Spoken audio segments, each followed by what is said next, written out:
Alright, what's going on, guys? So this is part 1 of the Jeep Comanche restoration project. So I just kind of want to show you guys what I'm starting with and explain how I actually got the truck. So I actually got it for free from my neighbor. So a friend of his gave it to him, and he was fixing it up for his son. And he kind of gave up on it. He didn't really have much time to work on it, so he asked me if I wanted it, and there you go. But yeah, the body's in perfect condition. There's only like one little dent right down here in the door and in this panel right here, but like aside from that, there's no other small dents or anything like that. So yeah, it's a inline 6-cylinder, 4.0 liters. 5-speed manual with 4x4.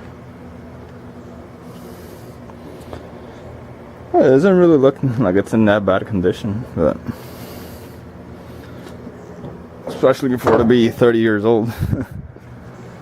Yeah, also there's really not that much rust on it either.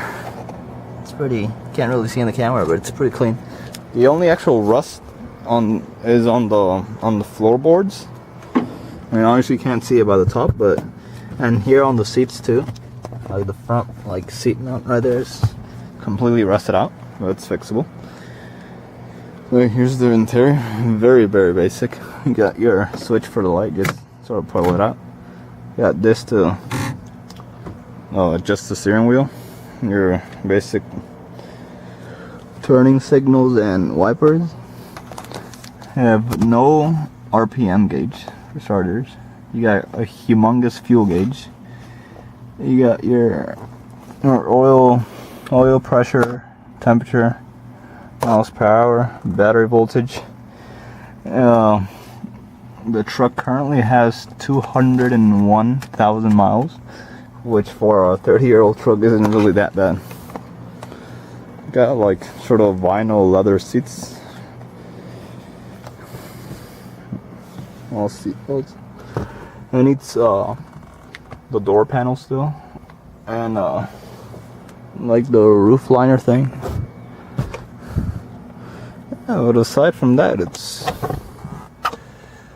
pretty good, to be honest. Here in it actually has the original owner's manual from back in the day that actually explains how to maintain the truck, unlike today's manuals. But yeah. Got your regular cigarette lighter, your what I believe is AM radio, so that's no disc, no cassette, no nothing, just regular radio. You got your basic AC controls and your little vents.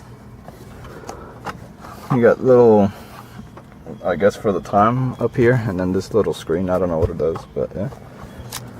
So your 3 pedals. So obviously the truck doesn't run. I got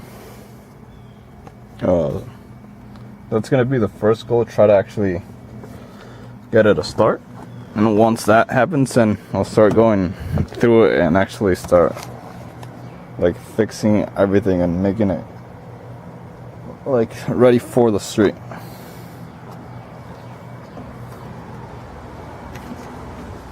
But yeah, like I said, the whole front rolls out. Here in the bed, there's a bunch of parts that the guy took out of it. It even has a bed mat, which is pretty cool, for the bed. You got the grill down here, the fan shrouds.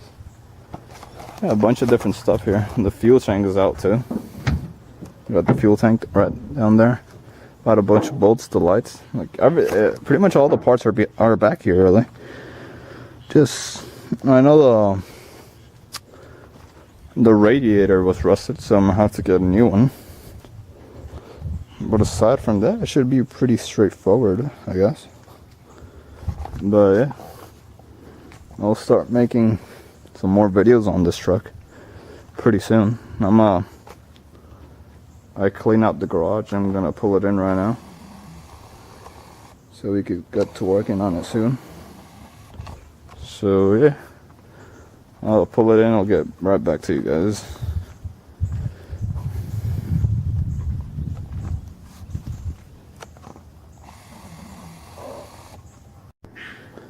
Alright guys, so I got the truck in the garage. So yeah. So from the looks of it, it looks like my neighbor tried to, and he was like getting ready to pull the motor out, I guess, since most of everything is disconnected already. But I might just try to connect everything back up and see if it wants to start. Because I mean, I tried it and it's, I mean, I spun the motor like from the crank and it spins. I mean, maybe it'll actually want to start, and I don't gotta rebuild it or anything, which would be good. So yeah, I mean, I'm probably just gonna try to do that in the next videos. So but yeah, alright, this is the end of part 1. Hopefully I can get this running. Alright, I'll see you.